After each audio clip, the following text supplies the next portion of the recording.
have a few thoughts to share now that the trial has ended.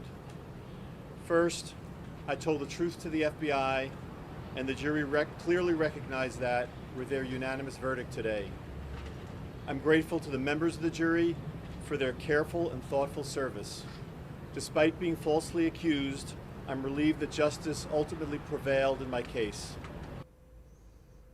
See? Justice was done. No big deal. I don't know what you're stressing about. That was, of course, Michael Sussman, Hillary Clinton's lawyer, after he got acquitted in D.C. today. An Obama judge, a Hillary Clinton donor, an AOC donor on the jury. I don't know. The whole thing stinks to me.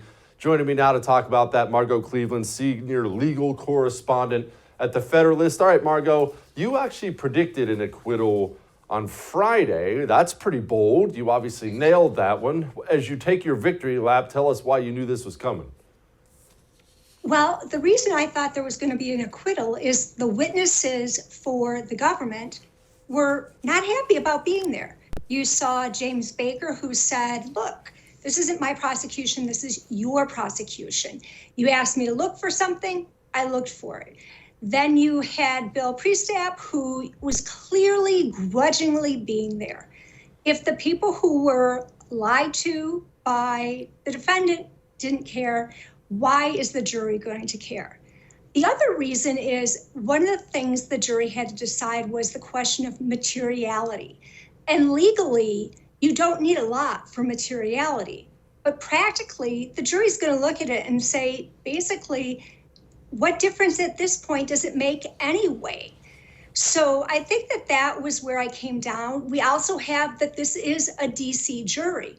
Whether or not they were Hillary donors or Bernie Sanders donors or AOC donors, which some of them were, these are people who live and work in the district.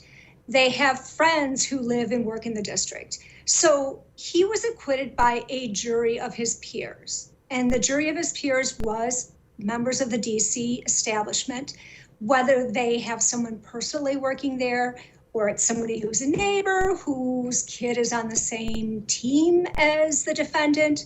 Either way, you have it there. One thing, though, I think is interesting is the clip you played where he said, I told the truth to the FBI. I want to know what he's claiming he told to the FBI, because we still don't know. At the jury at the jury trial, his attorneys were going back and forth between saying he didn't say, I don't represent anybody, to saying he didn't actually represent anybody. So which one was it that was the truth he supposedly told to the FBI? Margot, I know I'm a minority in this, but frankly, I don't care about Hillary Clinton's lawyer. Anyone associated with Hillary Clinton is going to be a scumbag liar. That's built in. Michael Sussman has no say-so over my life. The FBI, however, can destroy any American citizen they want with the snap of their fingers. What do we know? Did we learn anything new about malfeasance at the FBI over the course of this trial?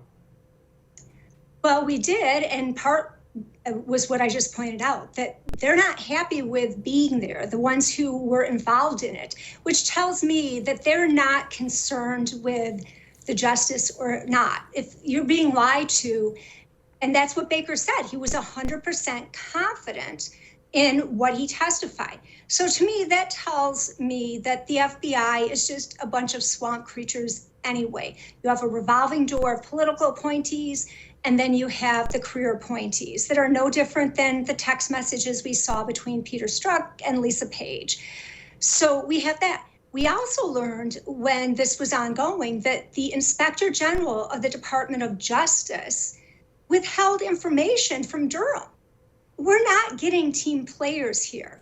And one of the things that I think came out, and this is something I'm working on for tomorrow, is what the opening statement the prosecutors put forth to the jury was that this is not the Democrats' FBI or the Republicans' FBI. This is our FBI.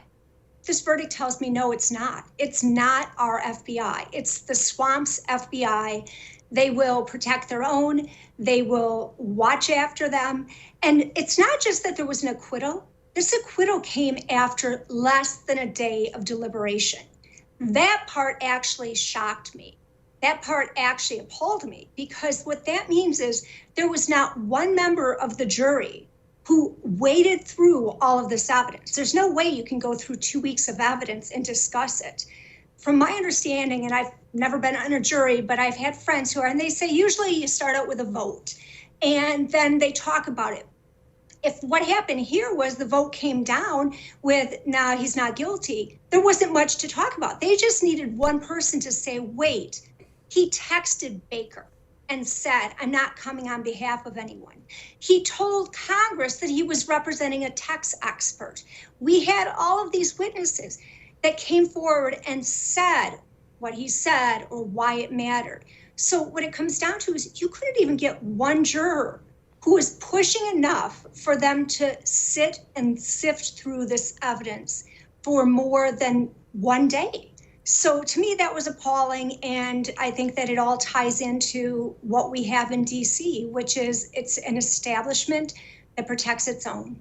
Bill Gates is a billionaire and world-renowned philanthropist, but stories of suspicious behavior and unsettling relationships have raised questions about the internet mogul. Exposed, The Real Bill Gates takes an in-depth look at the man behind Microsoft and asks the questions mainstream media chooses to ignore.